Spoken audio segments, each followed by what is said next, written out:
Hello and good morning, listeners. Welcome back to Almus Market Mornings, your daily dose of global financial updates.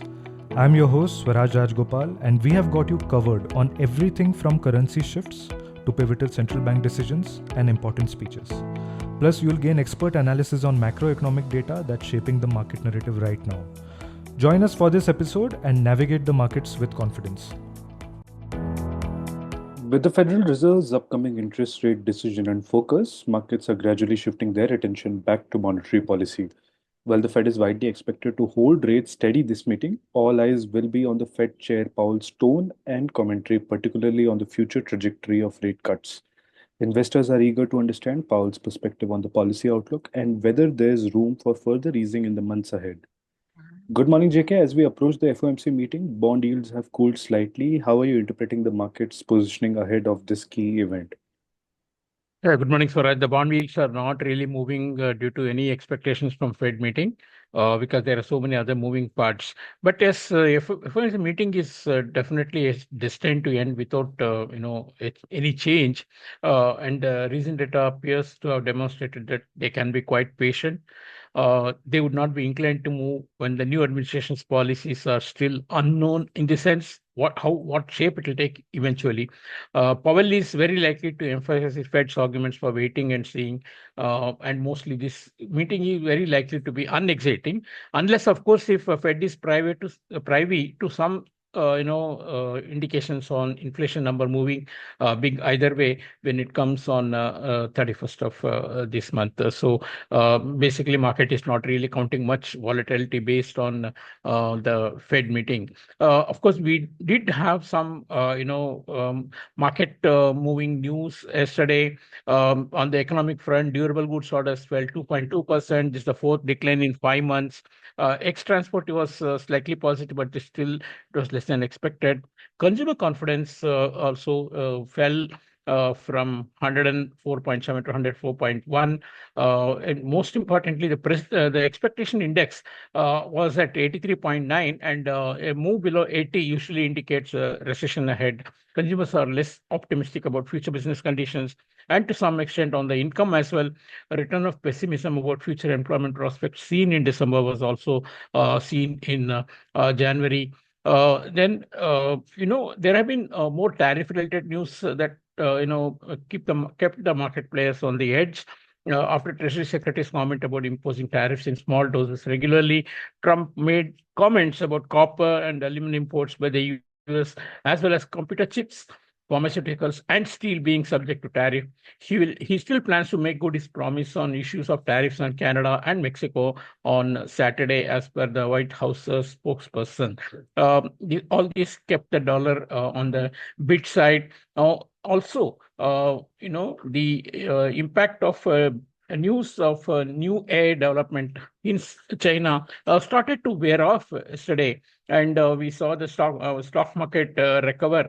More than 50% of their losses that suffered on Monday. With some expressing doubt about the least lasting impact of the Chinese development. Some even doubted DeepSeek's claims. Some of the tech market, particularly around AI, has been a bit sold off. That's the view of some of the investors, and therefore they bought on a good dip. The bargain hunters are there very much, and also probably discounted the news about DeepSeek, about which not many people know complete picture. So it's an evolving story. There was an overreaction on Monday, and that has been corrected yesterday. Now, the dollar itself was moving with the more news on tariff. Of course, we did not have major movement on the currencies because they are also waiting for more updates on the economy from Powell, then GDP, and then the PCE number. ECB meeting tomorrow as well. So players are on hold, not really taking any major positions, having already corrected a bit on the big move that we have seen this year. So that should continue for today's session as well. I think it will be quite an uninteresting and rangy market that we are looking at. Now, as far as the rupee is concerned, it swung, rather the USD swung to the top of its range at 86.60 with unrelenting demand. continuing out FI outflows and the rebound in dollar against major currencies. Yesterday was another day of outflow from FIIs to the tune of 300 million. Total outflows from October now crossed 10 billion. Net flow from January 24 till January 25, that's almost 13 months, now stand only at 10 billion. Thankfully, it's still positive. RBI measures to ease liquidity and helping stock market to recover modestly did not really help the rupee much. In fact, we wait and see if RBI will ease policy rate next week. That can add more pressure on the rupee. I have a slight bias that RBI could be easing, particularly if there is a hint of dovishness by Fed at tonight's meeting. So all in all, waiting for currencies to take direction after the big events that are ahead. And of course, we also have the budget at the weekend and the RBI meeting to follow later. At least for today, expect the markets to be rangy. Rupee to probably move in a very narrow range between 86.60 and 86.40. Thank you. Thank you, Jack. And just quickly summarizing, FOMC is expected to not be that exciting. Volatility is expected to be contained as recent data from the US economy and the new administration's uncertain policies may result in, Powell being slightly subdued and not committing to a certain monetary path. More tariff-related news was out. Mr. Trump made comments on tariffs on some key commodities like computer chips, aluminum, and others. He's expected to keep his stance to impose tariffs on Canada and Mexico on Saturday.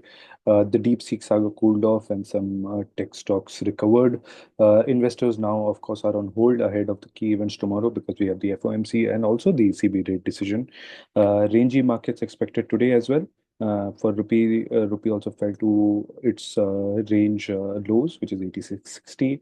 FIS outflows have continued to keep equities under pressure, and RBI's liquidity measures does not seem to elicit any major response as of now. That's it from us today. Thanks for listening. Tune in tomorrow for the latest in the financial markets.